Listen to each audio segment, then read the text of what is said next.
It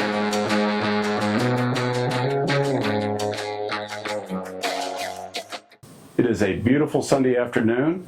Hope you're having a great day. It's funny how things change when you move from one place to another, and the things in nature that you were used to on one farm or homestead are a little bit different on another one. So let me tell you what's been going on around here. So we have started preparing our soil for next spring for our first garden. So we have put in a little garden patch that's about 1,550 square feet, and with my permaculture experience, I've learned and proven that we can grow most of the food for 2 to 3 people in 1,400 square feet. So our little garden patch is it's about 1,550. So I planted Austrian peas as a cover crop in the garden a few weeks ago, and they were sprouted, they came up, they were doing great. I had a couple days, I went on a little trip, my wife was here, she kept everything watered. When I got back, the peas were gone. Couldn't figure out why. So I started looking around at the soil, in the garden area, and realized there weren't any tracks. No tracks I could find, no footprints anywhere. I even blamed our chickens because they were right next to the garden. You can see behind me there. There's the garden, and then we have chicken coops on 2 sides, and there were no tracks, and chickens will typically dig when they're doing stuff like that. So it wasn't chickens. The fence is high enough; it's about 6 feet, so I'm pretty certain there weren't deer or anything else getting in there. Could not for the life of me figure out what ate the peas.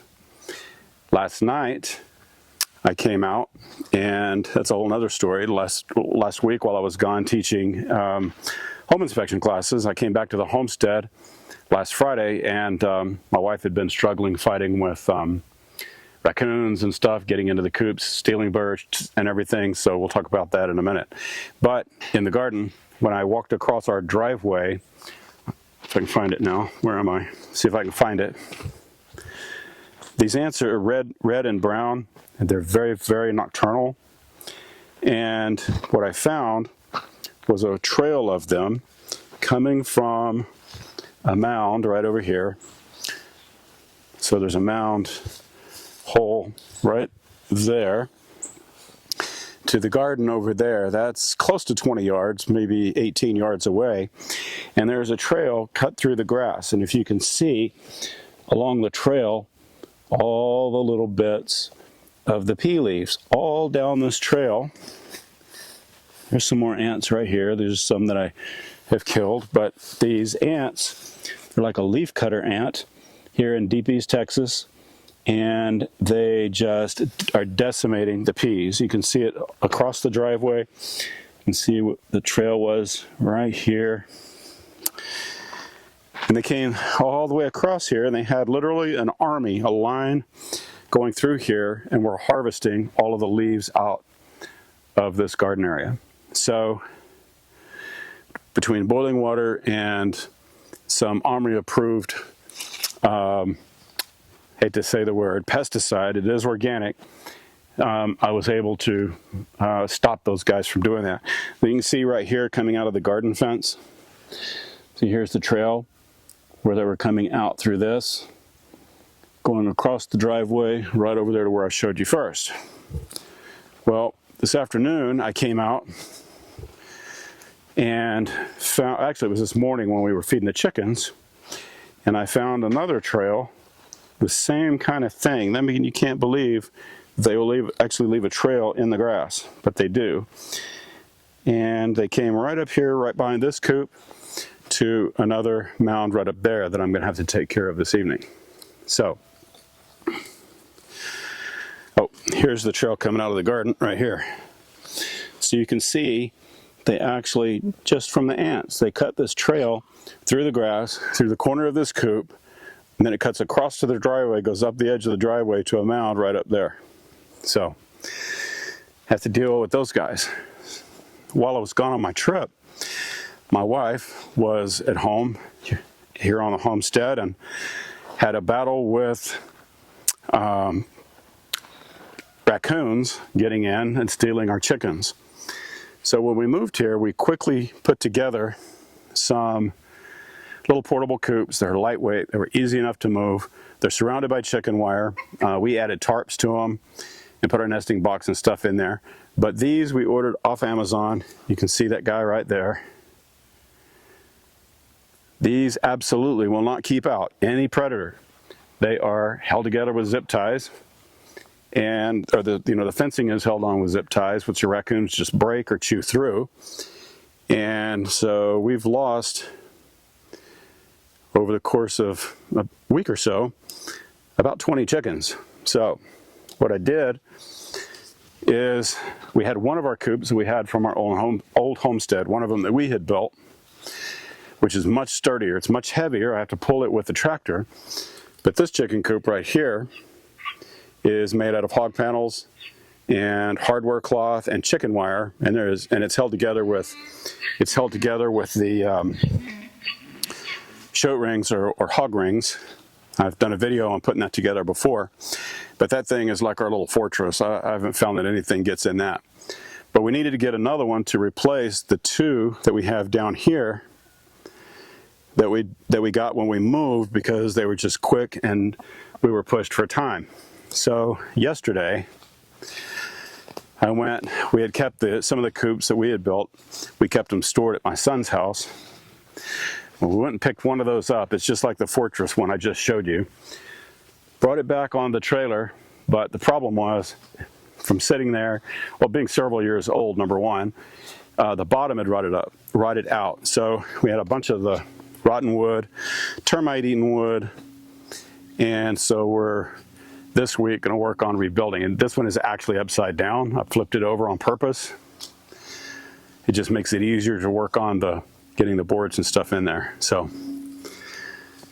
but the point is, when you move from one place to another, you change your homestead location, and this is somewhere around 90 or 100 miles from where we were before, but the wildlife is different, the pests are different, the predators are different.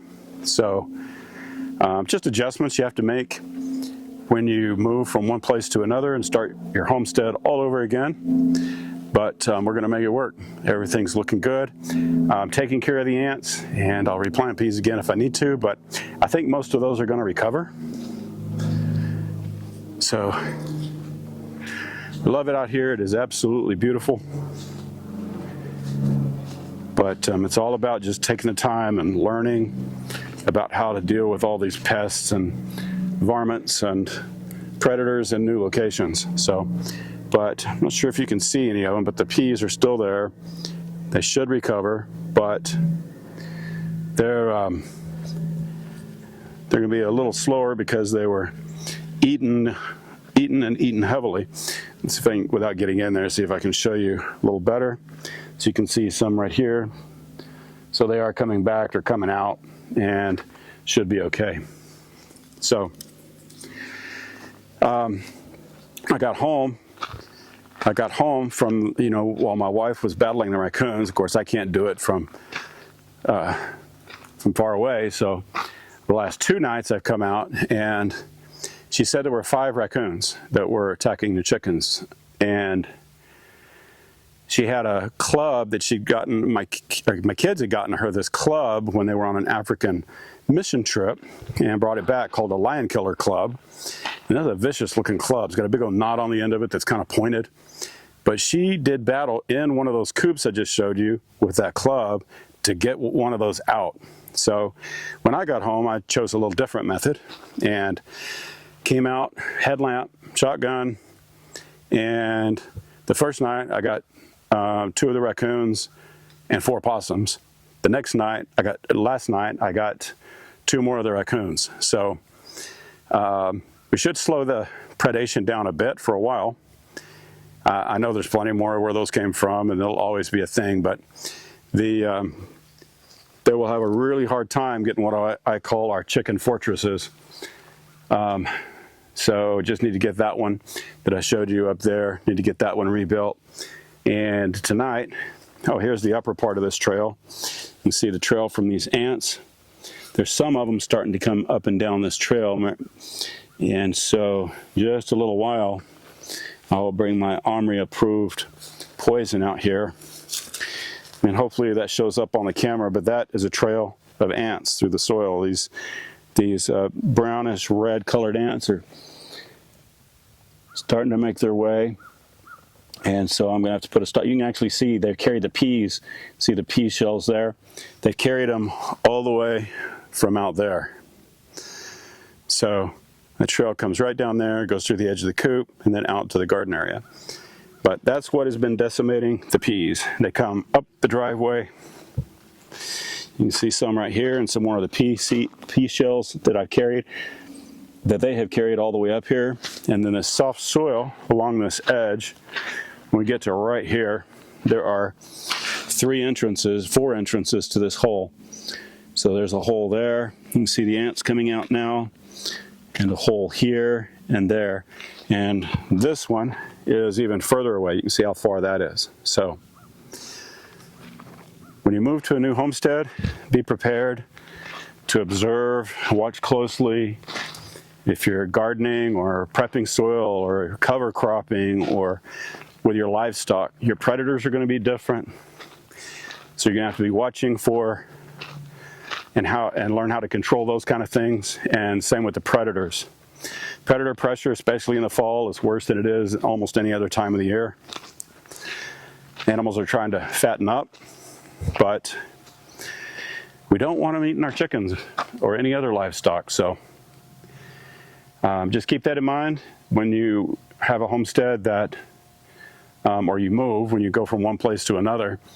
The soil is different, which we're very thankful for. The soil here is great. Much easier to work with than the hard black clay that we were in at our last place. But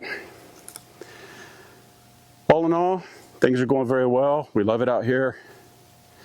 We just have to make some adjustments and learn as we go, just like anybody else. So hope you guys have a great Sunday. I'll see you next time. Bye-bye.